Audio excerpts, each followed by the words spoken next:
বুধবার মহালয়া হুগলি জেলা পুরসুরা বিধানসভার অন্তর্গত সোদপুর এলাকায় বন্যা দুর্গত মানুষদের বস্ত্র ও ত্রাণ বিতরণ করলেন এলাকার বিধায়ক তথা বিজেপির আরামবাগ সাংগঠনিক জেলা সভাপতি বিমান ঘোষ। এ প্রসঙ্গে কি জানাচ্ছেন জেলা সভাপতি, তার মুখ থেকেই শুনুন।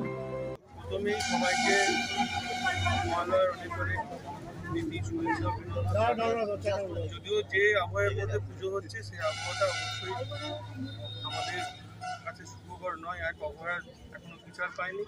দুই বন্যায় পুরো এলাকা বহু মানুষের ক্ষতি হয়েছে। সেই অবস্থায় পুজো আবহাওয়ায় ঢুকছি, তবুও পিতৃপক্ষের অবসান মাতৃপক্ষের শুরুতে আমরা আজকে পুরসুরা বিধানসভার সোদপুর সংলগ্ন একটা এলাকায় এখানকার মা বোনেদের কিছু শাড়ি বস্ত্র দিতে পেরে আমাদের ভালো লাগছে, কারণ এই বন্যাতে প্রচুর ক্ষতি হয়েছে এবং তার সঙ্গে ত্রাণের ব্যবস্থা নিয়ে আসা হয়েছে। আর এখানে দেওয়া হলো এবং আপাতত পঞ্চমী পর্যন্ত প্রত্যেকটা ম্যাক্সিমাম জায়গাতে চেষ্টা করব শাড়ি নিয়ে পৌঁছানোর জন্য, বিশেষ করে বন্যা দুর্গত মানুষদের। বিভিন্ন এলাকায় বিভিন্ন বিধায়করা বলছেন যে পুজোর টাকা যেহেতু মুখ্যমন্ত্রী দিয়েছে, মুখ্যমন্ত্রীর ছবি টাঙাতে হবে, কি বলবেন এই নিয়ে? টাকাটা উনি দিয়েছেন নিজের অ্যাডভার্টাইজমেন্টের জন্য। এই টাকাটা কার টাকা? মুখ্যমন্ত্রী নিজে দিচ্ছেন। আমাদের জনগণের করের টাকা তুলে নিয়ে তিনি পুজো প্যান্ডেলগুলোতে দিচ্ছেন। অনেক প্যান্ডেল তো টাকা ফিরিয়ে দিয়েছে। তো যারা নিচ্ছে টাকা তাদেরও ভাবনা চিন্তা করা উচিত যে একদিকে অভয়ের মতো মেয়েরা খুন ধর্ষণ হচ্ছে, অন্যদিকে পুজো প্যান্ডেলে টাকা দিয়ে আনন্দ করা।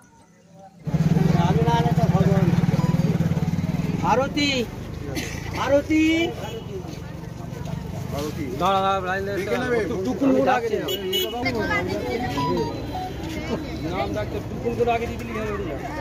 সুনীল পণ্ডিত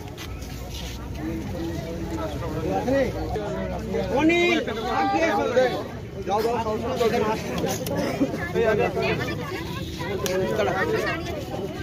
নাম ধরে ডাকুন,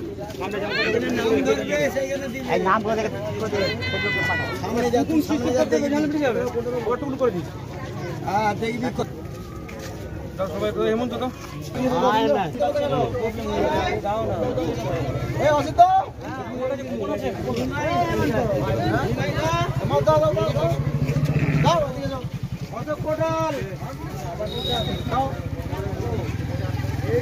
সারাধন রায়,